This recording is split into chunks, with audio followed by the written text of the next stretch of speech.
Genealogy Toolkit, where I offer short but hopefully helpful tips for the new genealogist to avoid some of the common errors that people make when getting started.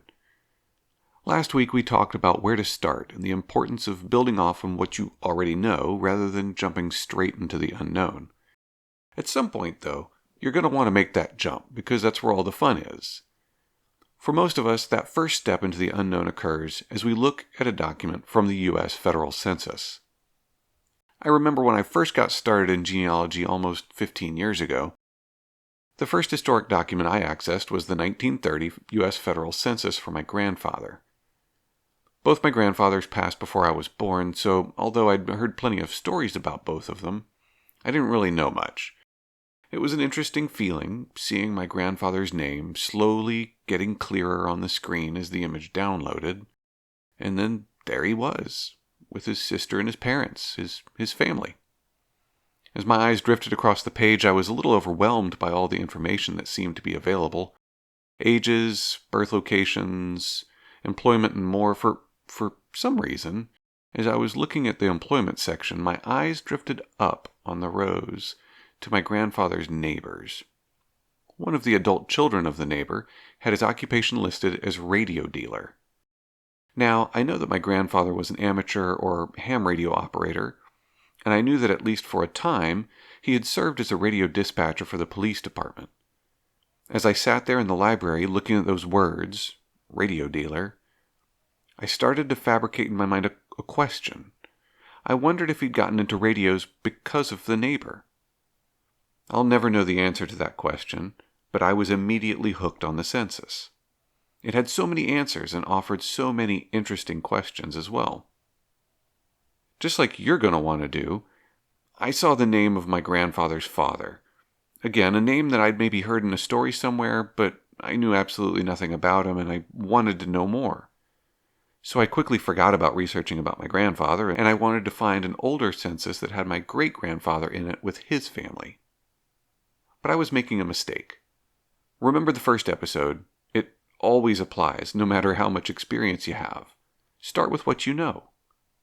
I hadn't learned everything that I could learn about my grandfather yet.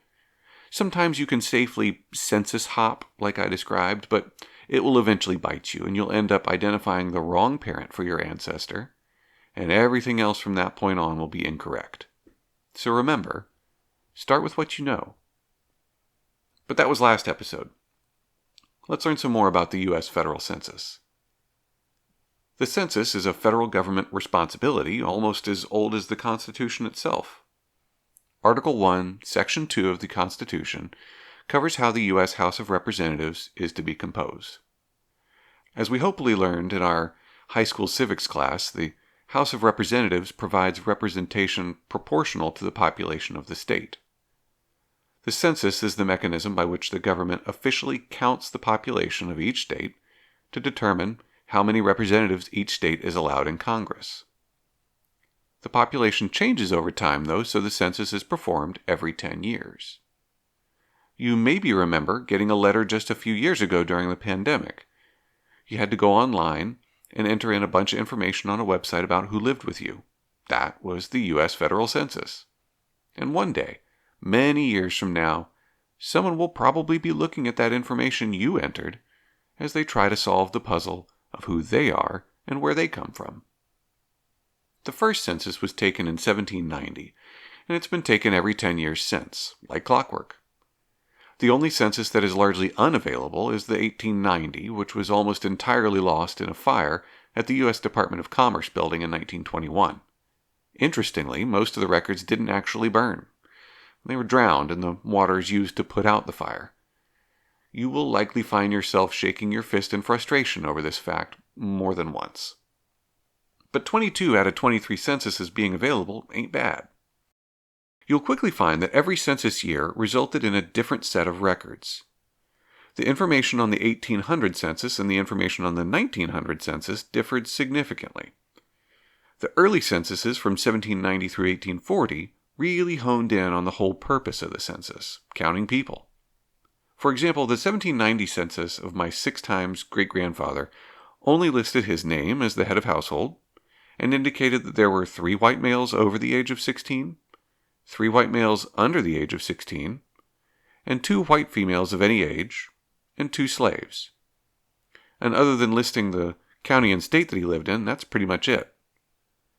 Whereas when I look at the 1900 census for my great-grandfather, there's much more information there than I care to list. But it's a goldmine of data. Prior to 1850, only the head of household was listed by name. Everyone else was either a tick mark in a column or a number. From 1850 on, every member of the household, related or unrelated, was listed by name. This is really what makes the census such a fantastic source for genealogical work. As a general rule, censuses provide more information the more current they are, but there are some exceptions to that. If you look at the show notes, I'll provide some links to blank example census documents for each census year. When I was getting started, I found it useful to have those blank documents to quickly reference and see what sort of information I could get in each year. But after you get doing this for a while, you'll have a pretty good idea of what information each census is going to provide. There is more to the census than just what we usually use, which are known as the population schedules. Depending on the year, there were different schedules that collected a wide range of information. At various times, there have been up to 11 different schedules, from agricultural ones listing acres owned and crops and livestock, to the slave schedules, listing the number of people enslaved by the reporting individual. So don't limit yourself to just the population schedule, or you'll miss out on a lot of information. Speaking of information, what information do you want to copy down from the census document? All of it. And really, that's true of any source you're working with, but I think a common mistake new genealogists make, particularly with the census, is just looking at what you might call the key data, the names, relationships, ages, and occupations of your ancestors.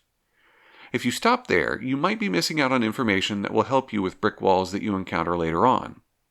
Write down for each individual where they were born, where their parents were born, can they read, write, did they own or rent their home, were they in school during the year, what day was the census taken, are there codes listed in some of the columns? You can find out what those codes mean.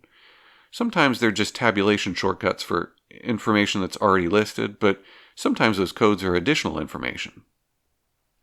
Make note of their neighbors. Something that you can't necessarily do for some of the 1800 census, which was done in some places alphabetically. But think about the document as showing a snapshot in time of your ancestors' neighborhood. If your ancestors lived in a large apartment complex in New York City, they maybe didn't even know the names of their neighbors, but if they lived in Wingo, Kentucky, they probably broke bread with those neighbors. They maybe even intermarried with those neighboring families. These documents are absolute goldmines, so don't leave out any nuggets. To help avoid the mistake of leaving valuable information, make sure to head over to IPUMS USA for tons more information about what you can learn from a simple census sheet. I'll leave a link in the show notes, but here you can find what instructions the enumerators received for filling out the census forms. The enumerators were the people charged with actually going out and contacting everyone to get the information. They were the people who stood on your ancestors' doorstep and wrote down the answers to all the questions. Wouldn't you like to know what their orders were? Say you were looking at a 1920 census, and you see the house number for your ancestors listed as 517 rear. That would strike me as odd. Usually you just see a number or sometimes FM, indicating it's a non-numbered farm. If you look at the instructions for the enumerators, though, you'd see that rear indicates that the house had no number and was behind house 517. This can happen when you have a property with more than one structure on it. Some people call it like a mother-in-law's house. Either way, it would indicate to me that there is a potential relationship between my family in 517 rear and whatever family lives in house 517. It's definitely something I would want to look into. So in summary, record everything in your records and even save a copy of the image, assuming that you're using one of the major online services. Even if you don't know what the information means now, if you record it, you can always find out later. It's frustrating to have to re-find a source to check on something, but we'll go more into that as a fundamental principle later. Now, the real power of the census for me comes when you start cross-referencing multiple censuses for the same individual. Think of it as watching little Timmy grow up. Sometimes it's just as simple as opening up all the census images and looking at each of them to see that, yes, the family is in the same spot you'd expect, the ages are increasing in the right way, and so on. Sometimes it helps to break out a spreadsheet and list some of the key information from year to year, especially when there are some minor differences. See, census enumerators weren't perfect. They had to record a lot of information, and their accuracy sometimes left a bit to be desired. As you look across the census years and you see an age irregularity, is it close? And are all the other key information, like location, parents, and sibling names, the same? It's probably a mistake. Is one or two siblings missing and there's another sibling that isn't on any of the other documents? You might have misidentified your family on one of the censuses. As an example, on the street that I grew up on, there were 3 families with my last name. The heads of households of those 3 families were Rob, Ron, and Ronnie.